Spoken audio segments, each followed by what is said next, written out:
70 জনের নাম এই মুহূর্তে যাদের নাম আমরা পেয়েছি।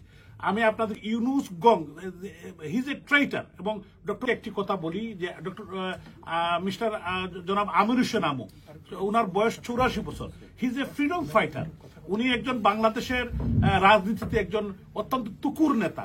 উনাকে গ্রেপ্তার করেছে এবং গ্রেপ্তার কোথা থেকে করেছে একটা বেয়াদবি কথা মিডিয়ার সামনে উপস্থাপন করেছে। এবং এটা আমাদের যে 18 কোটি মানুষের যে আমাদের যে প্রাণের বাংলাদেশ, একটি সভ্য দেশ, এই সভ্য দেশকে তারা অসভ্য বানিয়ে দিচ্ছে।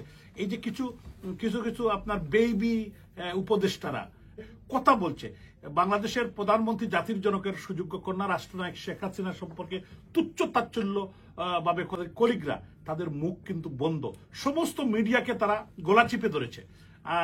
ইনশাআল্লাহ আমাদের লয়াররা পাঠিয়ে দিয়েছেন এবং গিয়েছিল। এবং অনেকেই কিন্তু এখন স্টেটমেন্ট দিচ্ছে যে আমরা তো আরো একটা 15ই আগস্ট করাতে চাইছিলাম, এবং এটার এভিডেন্স কিন্তু আসছে।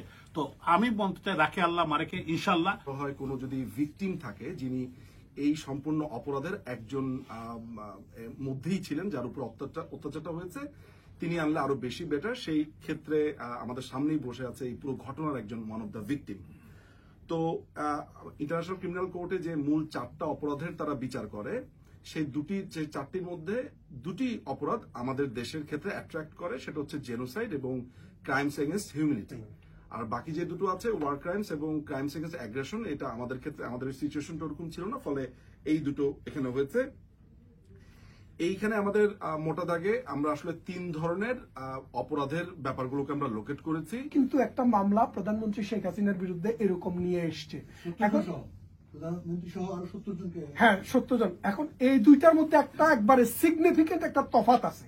তফাৎ আছে হলো তাদের মামলাটা চলে না, আমাদের মামলাটা চলে। কেন চলে না আর চলে সেই জিনিসটা একটু শোনেন। আন্তর্জাতিক অপরাধ আদালত কিন্তু ঘরে ঘরে যাইয়া বিচার করার জন্য বসে নাই। বলছে যে যদি কোনো দেশে আইন থাকে, সেই আইনের অধীনে যদি কোনো মামলা হয়, সেই মামলা যদি পেন্ডিং থাকে, তাহলে আন্তর্জাতিক অপরাধ আদালত সেই রকমের কোনো মামলা রিকগনিশনে নেবে না। আপনারা সবাই জানেন প্রধানমন্ত্রী শেখ হাসিনা সহ আওয়ামী লীগের ডজন ডজন নেতা কর্মীর বিরুদ্ধে অলরেডি শত শত খুনের মামলা দিয়েছে, এবং আন্তর্জাতিক অপরাধ মামলায় একটা বিচার অলরেডি প্রক্রিয়াধীন। সেই অবস্থায় তারা কোনো রকমের অধিকার রাখে না, এবং আন্তর্জাতিক অপরাধ আদালতের কোনো জুরিসডিকশন নাই তাদের এই মামলাটাকে মিনিমামও কনসিডার করা। অন্যদিকে আমাদের যে মামলা, সেটা অলরেডি তারা মানে আইন করে বন্ধ করে দিয়েছে, আপনারা জানেন সেটা। সুতরাং আমাদের তো আর কোনো ভরসা নেই।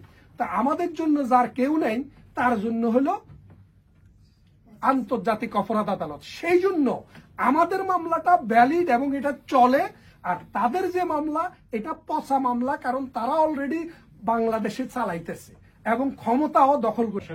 আসামিদের যে কথা বলা হয়েছে, আমরা কিছু নাম সেখানে পড়তে পারি। সেটা হচ্ছে যে আমরা প্রথম আসামি আমরা করেছি ডক্টর মোহাম্মদ ইউনুস, যিনি দখলদার বাহিনীর প্রধান হিসেবে আছে। Lieutenant general Jahangir Alam Chowdhury, doctor Asif Nazrul, doctor Salahuddin Ahmed, AFM Hasan Arif, brigadier general M Shawkat Hossain, M Touhid Hossain, যিনি কথিত পররাষ্ট্র উপদেষ্টা, ফরিদা আক্তার, শারমিন মুর্শিদ, সৈয়দা রিজওয়ানা হাসান, নূরজাহান বেগম, আদিলুর রহমান খান, বিধান রঞ্জন রয় পোদ্দার, ফারুকি আজম, এএফএম খালিদ হোসেন, সুপ্রদীপ চাকমা, নুরুল হক নূর, মাহফুজ আলম, হিজবুত তাহরির লিডার এবং তিনি special assistant to the chief adviser, Nahid Islam, কথিত অ্যান্টি উপদেষ্টা এবং ছাত্র বৈষম্য জোটের একজন নেতা ছিল, আসিফ মোহাম্মদ সজীব Bhuiyan, Wahiduddin Mahmud, Ali Imam Majumdar, Mohammad Fazle Kabir Khan, adviser interim government of Bangladesh, Hasnat Abdullah, Sarjis Alam, Sheikh Abdur Rashid, doctor Mohammad Abdul Momen, secretary public security, home ministry, MD Moshiur Rahman, secretary home ministry, MD Jasimuddin, brigadier general Hasan Nasir, lieutenant colonel Hasinur Rahman, captain Shuvo Afridi. আপনারা জানেন যে তিনি কিছুদিন আগে তার পিস্তল এবং বিভিন্নভাবে তিনি ফেসবুকে দিয়ে তিনি বলেছেন যে তিনি একজন স্নাইপার হিসেবে কাজ করেছেন, এবং ওপেনলি তিনি সেটা স্বীকার করেছেন। নাসির উদ্দিন পাটোয়ারি, কনভেনার জাতীয় নাগরিক কমিটি, আক্তার হোসেন, সামান্তা শারমিন, এমডি মাহিন সরকার। আপনারা জানেন যে কিছুদিন আগে মাহিন সরকার বাংলাদেশ আওয়ামী লীগ সহ বিভিন্ন নেতৃবৃন্দের বিরুদ্ধে মামলা করেছে ছাত্র বৈষম্য জোটের একজন নেতা আব্দুল কাদের, আবু বকর মজুমদার, আব্দুল হান্নান মাসুদ, আদনান আবির, জামান মৃধা, এমডি সোহাগ মিয়া, নুসরাত তাবাসসুম, রাফিয়া রেহনুমা রিদি, আরিফ সোহেল, জাহাঙ্গীর ইউনিভার্সিটির একজন ছাত্র নেতা যিনি মোহাম্মদ ইউনূস সহ 62 জনের বিরুদ্ধে যারা মানবতা লঙ্ঘনকারী, মানবতা বিরোধী কাজের সাথে জড়িত বাংলাদেশে, এবং বিশেষ করে আমি একজন ভিকটিম, আমার বাড়িঘর জ্বালিয়ে দেওয়া হয়েছে এবং আমি নির্বাচিত মেয়র, আমাকে সেখান থেকে তারা জোর করে সরিয়ে দিয়েছে এবং আমি সহ বাংলাদেশের হাজার হাজার আমাদের নেতাকর্মীর উপর তারা আক্রমণ করেছে, নির্যাতন করেছে।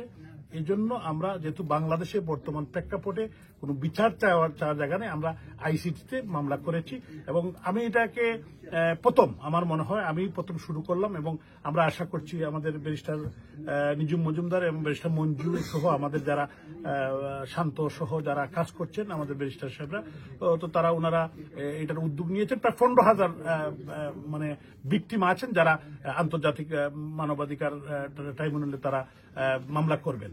মামলাটা করেছি আপনারা জানেন যে আমরা যেটা করেছি সেটা হচ্ছে যে চিফ প্রসিকিউটরের যেটা একটা নির্দেশনা আছে যে কোনো জায়গাতে যদি এই ধরনের অপরাধ সংঘটিত হয়, যেটা বাংলাদেশে হয়েছে, আপনারা জানেন যে গণহত্যা এবং মানবতা বিরোধী অপরাধ, সেইটার এই ধরনের কোনো অপরাধ সংঘটিত হতে থাকলে এটা একটা দায়িত্ব হচ্ছে বা তারা জানতে চান, সেটা ইনফরমেশন গুলো জানতে চান। ফলে আমরা এখানে আমাদের যে ভিকটিম আছেন সিলেটের মেয়র আনোয়ারুজ্জামান চৌধুরী, তিনি বাংলাদেশে গণহত্যা এবং মানবতা বিরোধী অপরাধ হয়েছে এই মর্মে এভিডেন্স সহ এবং পুরো বিবৃতি সহ তিনি নিজে একজন ভিকটিম, সেটা অভিযোগটা এনেছেন। এখন প্রক্রিয়াটা যেটা হয়েছে যে আপনারা জানেন যে রোম স্ট্যাটিউটের আর্টিকেল 15 অনুযায়ী এই অভিযোগটা একজন ইন্ডিভিজুয়াল দায়ের করতে পারেন এবং এটাকে আমরা বাংলাদেশের সাধারণ অর্থে চিনি সুমোটো, অর্থাৎ ব্যক্তিগত উদ্যোগে প্রসিকিউটর যিনি আছেন চিফ প্রসিকিউটর তার নির্দেশে এটা তিনি তার নোটিশে আনতে পারেন এবং যদি আমাদের এটা গ্রহণ করেন তাহলে একটা প্রি ট্রায়াল হিয়ারিং হবে, সেটা হেগেই হবে এবং সেই হিয়ারিং এ যারা অপরাধী হিসেবে আমরা নাম দিয়েছি তাদেরকে সমন জারি করা হবে এবং সেখানে দুপক্ষই তাদের রিপ্রেজেন্টেশন দিতে পারবে এবং সেখানে বলার অবকাশ রয়েছে যে সেখানে কার কি অবস্থান। এটা হচ্ছে প্রসিডিউর।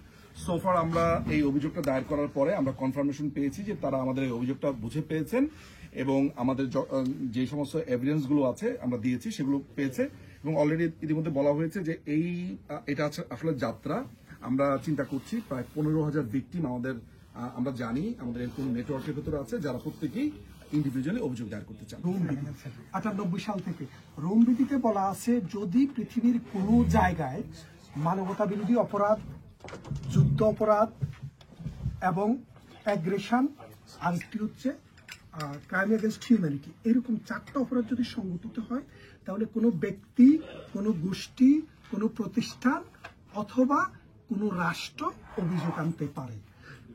তিনি সংক্রুদ্ধ হইতে পারেন, তিনি ভিকটিম হতে পারেন, ভিকটিম নাও হইতে পারেন। তো সেই হিসাবে যে কোনো ব্যক্তি অপরাধের জন্য অভিযোগ নিয়ে আসতে পারেন এবং সেটার জন্য একটা পোর্টাল রয়েছে, সেই পোর্টালে আপনার অভিযোগ এবং প্রমাণ সহ দাখিল করতে হয়। আমরা সেটাই অবলম্বন করেছি। আমরা একজন ভিকটিমকে দিয়ে অপরাধ সংগঠিত কখন হয়েছে, কোথায় হয়েছে, কিভাবে হয়েছে সেটা প্রমাণ সহ জমা দিয়েছি। জমা দেওয়ার পরে আমরা একটা অ্যাকনোলেজমেন্ট পেয়েছি, অর্থাৎ বর্তমানে একটি নাম্বারভুক্ত মামলা হিসেবে এটি রয়েছে এবং ভবিষ্যতে আমরা আরো মামলা নিয়ে আসবো, আরো একাধিক মামলা নয়। কারণ আপনি জানেন যে মানবতা বিরোধী অপরাধ বা গণহত্যা হতে গেলে এটাকে বিশাল জনগোষ্ঠীর মধ্যে হতে হয়। তো একজন, দুইজন বা তিনজন কোনো ইস্যু না, এখানে শত শত হতে হয়। তো বাংলাদেশ আওয়ামী লীগ বাংলাদেশের 40% মানুষ মিনিমাম রিপ্রেজেন্ট করে। এই 40% মানুষের অবস্থা খুবই খারাপ। আপনি যদি কলকাতায় যান, অসংখ্য বাঙালি সেখানে পড়ে আছে অদ্যাহারে অনাহারে শুধু জীবন বাঁচানোর জন্য। নিজের ঘর বাড়ি চেয়ে বাস্তুহারা হয়ে কলকাতায় গিয়ে জীবন কাটাচ্ছে। লন্ডনে তো সবাই আসার সুযোগ পাচ্ছে না। আপনারা একটু দ্বিতীয়ত আমরা আপনাদের প্রশ্ন হচ্ছে যে আমরা বাংলাদেশের আদালতে না গিয়ে আইসিসিতে কেন গেলাম। আপনারা জানেন ডক্টর ইউনূসের অবৈধ সরকার ক্ষমতা দখল করার পর ওনারা একটা নির্দেশ জারি করেছে। সেই নির্দেশে বলেছে যে বাংলাদেশে এই যে গণহত্যা যে অপরাধ হয়েছে বা অর্থাৎ যে অপরাধকারীরা যে অপরাধ করেছে তাদের কোনো বিচার বাংলাদেশে এই মুহূর্তে হবে না। তো বাংলাদেশে যদি না হয় তাহলে বিচার কি হবে না? সেই রকম ক্ষেত্রে আমাদেরকে আন্তর্জাতিক ক্রিমিনাল কোর্টে যাওয়া ছাড়া অন্য কোনো অপশন ছিল না। যদি বাংলাদেশে আদালতে বিচার করতে পারতাম, বিচার চাইতে পারতাম, তাহলে আমরা সেখানে যেতাম না।